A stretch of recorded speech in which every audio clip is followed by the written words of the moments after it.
Thank you. It's really a pleasure to be here. And Julie's introduction sort of indicates what my challenge is, running an organization that has been successful. And as all of you know, regardless of what walk of life you come from, if you've been successful, what made you successful, in our case, since 1919, is not going to be what makes us successful as we move ahead. And we've come to realize that. And I think one of the first things you have to do when you have a problem is acknowledge you have a problem, or in this case, an opportunity. I promised Julie that I'm not going to do an advertisement for Junior Achievement, but the big idea that we have really builds upon what we have historically done for the past 92 years in this country. As I said, our biggest challenge is success. You heard Julie, 4 million kids. We raise $150 million a year in the United States. We have a full K-12 curriculum. I'm a product of the system.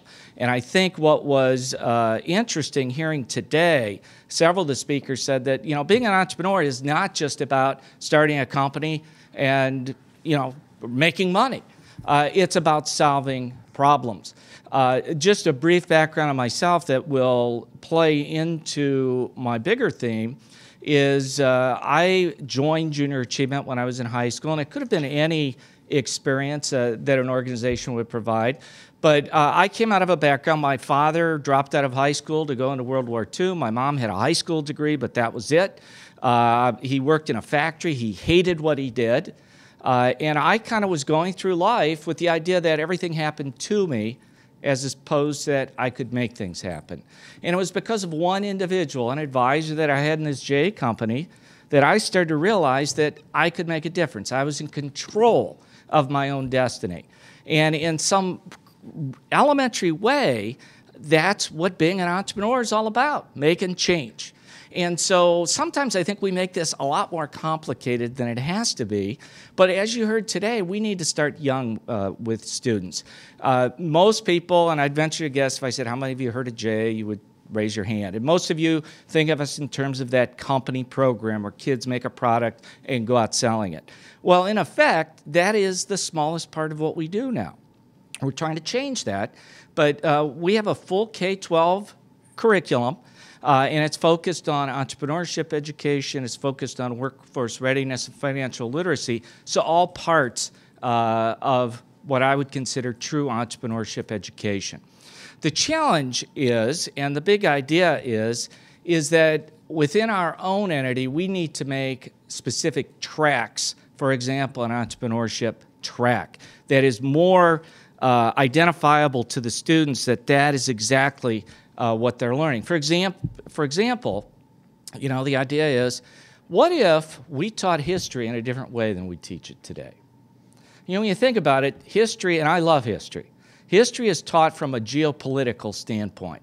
You know, it's all about the rise and falls of governments, it's about wars. But when you think about it, there's very few events in history that can't be linked to some economic reason. Commerce, in my opinion, is really what connects the world in a very meaningful way. So presenting to young people the idea of commerce having changed the course of history already starts to get these young people putting business, economics, entrepreneurship in a different light. So that's kind of phase one, is infusing through other classes the whole idea of entrepreneurs and the changes that they've had in this country.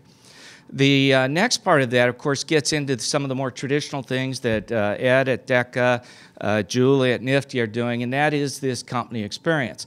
In the case of the Junior Achievement Experience, the company model is built somewhat on a 1960s, what I would call a conehead model, you know, a production-oriented model.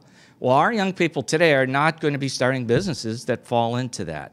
And so what we need to do, and I guess where the help would come out to you, is the same realism that our program and Julie's program and Ed's program have provided throughout the years. We need to bring that up to date. How do we infuse technology into what these students are learning? How do we infuse STEM, science, technology, engineering, and math, into the products? Because in the end, Many of the problems that our society faces today, whether it be high school graduation rates, the skill gap, comes down to the fact that in education, we have not linked relevancy to the other 3 R's of education. And so as a result of that, we are in a total redo of our flagship program. So my big idea is really a back to the future idea.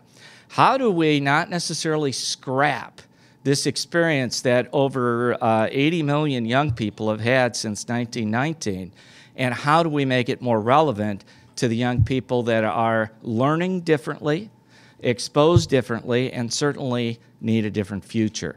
So we're in the process of reaching out to folks like you for your assistance in building that relevancy. And just one quick example. Any of you that were in Jay when you were in school would know that you went out and sold shares of stock to get your company started. That's not very realistic anymore. So, what if we created a venture capital fund that was made up of local entrepreneurs, that these young people would put their business plans together and have to get the funding from them? I mean, what kind of a real life experience would that be? So our back to the future idea is a grand idea for us. Some of you may say, well, you're just trying to remake yourselves. But keep in mind, this is a legacy organization that is going to be hard to change, and we need to deliver. Because what we bring, what DECA brings, and what NIFTY brings is infrastructure. We're in 27,000 schools across the country, or 27,000 classrooms. So whatever grand idea comes, we have a delivery system to get that out across the country.